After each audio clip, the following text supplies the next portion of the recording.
ఎన్నిసార్లు తిన్నా మళ్ళీ మళ్ళీ తినాలనిపించే ఈ వడియాలు ఫస్ట్ టైం చేసే వాళ్ళకు కూడా ఈజీగా చేసుకోవచ్చు. వడియాల టేస్ట్ అయితే చాలా టేస్టీగా ఉంటాయి. ముందుగా 4 గ్లాసుల బియ్యాన్ని తీసుకోండి. ఈ 4 గ్లాసుల బియ్యానికి 1 గ్లాసు సాబుదానాలు తీసుకోవాలి. అంటే 4:1 రేషియోలో తీసుకోవాల్సి ఉంటుంది. వీటిని శుభ్రంగా 4 నుంచి 5 సార్లు కడుక్కోవాలి. మనము ఎంత బాగా కడిగితే వడియాలు అంత తెల్లగా మనకి వస్తాయి.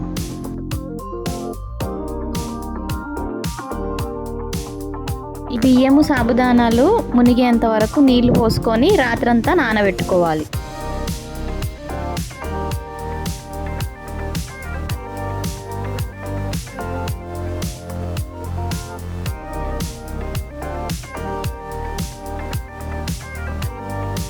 నెక్స్ట్ డే మార్నింగ్ లేచాక ఈ వాటర్ అంతా వంపేసుకొని ఈ నానబెట్టుకున్న బియ్యాన్ని మిక్సీ పట్టుకోవాలి.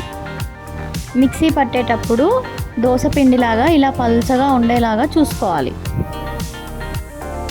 ఇప్పుడు స్టవ్ మీద ఒక పెద్ద గిన్నె పెట్టుకొని 1 గ్లాసు బియ్యానికి 6 గ్లాసుల నీళ్లు చొప్పున 24 గ్లాసుల నీళ్లను పోసుకోవాలి. ఇక్కడ మనము 4 గ్లాసుల బియ్యం తీసుకున్నాము కాబట్టి 24 గ్లాసుల నీళ్లు తీసుకున్నాము. నీళ్లు మరిగేంత వరకు మంటను హై ఫ్లేమ్లో పెట్టుకోవాలి. నీళ్లు మరిగేటప్పుడు రుచికి సరిపడా ఉప్పును వేసుకోవాలి. ఇక్కడ నేనైతే 6 చెంచాల ఉప్పును వేసుకున్నాను. నీళ్లు బాగా మరిగిన తర్వాత మంటను లో ఫ్లేమ్లో పెట్టుకొని మనం మిక్సీ పట్టుకున్న పిండిని కొద్ది కొద్దిగా వేసుకుంటూ కలుపుకుంటూ ఉండాలి. ఉండలు కట్టకుండా కలుపుకుంటూ ఉండాలి. మనము ఉప్మా రవ్వను నీళ్ళల్లో పోసిన తర్వాత ఎలాగైతే గట్టిపడేంత వరకు కలుపుతూనే ఉంటామో అదే విధంగా ఈ పిండిని కూడా నీళ్ళల్లో గట్టిపడేంత వరకు కలుపుతూనే ఉండాలి.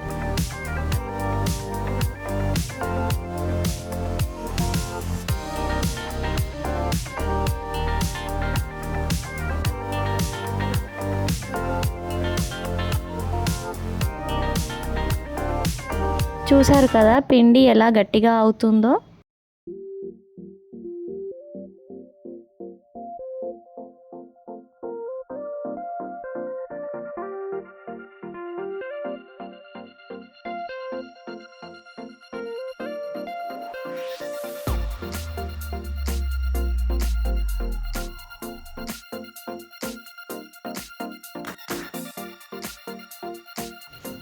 ఇలా కాసేపు ఉడికిన తర్వాత 2 స్పూన్ల జీలకర్ర వేసుకోవాలి.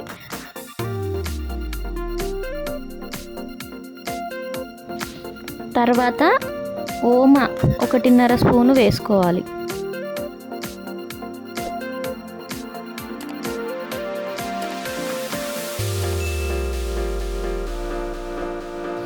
ఇలా పిండి మంచిగా ఉడికి దగ్గర పడేంత వరకు సన్నని సెగ మీద పెట్టి కలుపుతూనే ఉండాలి. అడుగు అంటకుండా చూసుకోవాలి. పిండి దగ్గర పడింది అనిపించినప్పుడు ఒక 2 నిమిషాల తర్వాత మనము స్టవ్ ఆఫ్ చేసుకోవాలి. స్టవ్ ఆఫ్ చేసుకొని పక్కన పెట్టుకోవాలి. చల్లారితే పిండి ఇంకాస్త గట్టిగా అవుతుంది.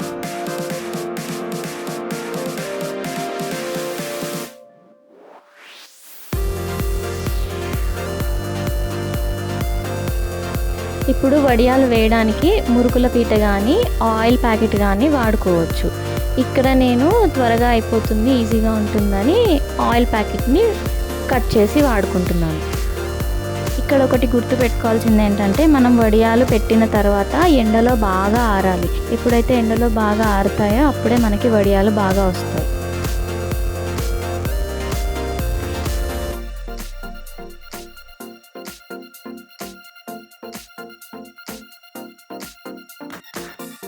ఇలా వడియాలు గుండ్రంగా చక్కగా వేసుకోవాలి.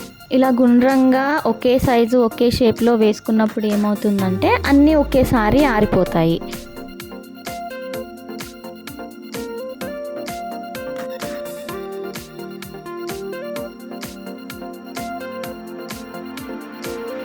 ఇలా వడియాలు పెట్టుకోవడం పూర్తయిన తర్వాత ఒక 4 గంటల సేపు ఆగి దాని తర్వాత వడియాల్ని మరోవైపు తిప్పుకోవాలి.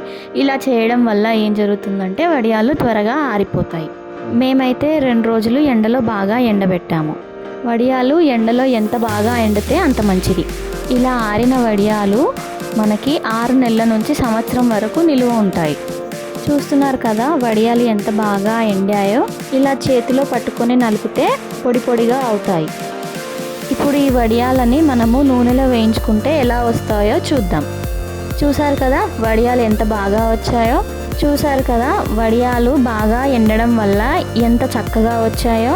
కలర్ కూడా సూపర్గా ఉన్నాయి. ఈ వడియాలు తింటే కూడా చాలా క్రిస్పీగా ఉంటాయి. ఎంతో టేస్టీగా ఉండే ఈ వడియాలు కేవలం భోజనం టైంలోనే కాకుండా స్నాక్స్ లాగా కూడా పిల్లలకి ఇవ్వచ్చు. ఒక్కసారి ఈ వడియాలు పెద్దలకి కానీ పిల్లలకి కానీ ఇచ్చి చూడండి. వాటికి అలవాటు పడి మళ్ళీ మళ్ళీ తినాలనుకుంటారు. మీరు కూడా ఇలా ఒకసారి ట్రై చేసి చూడండి. ఈ వీడియో మీకు నచ్చినట్లయితే లైక్ చేయండి, మీ ఫ్రెండ్స్కి షేర్ చేయండి. మరిన్ని అప్డేట్స్ కోసం మా ఛానల్ని సబ్స్క్రైబ్ చేయండి. మరొక వీడియోతో మీ ముందుకు మళ్ళీ వస్తాం.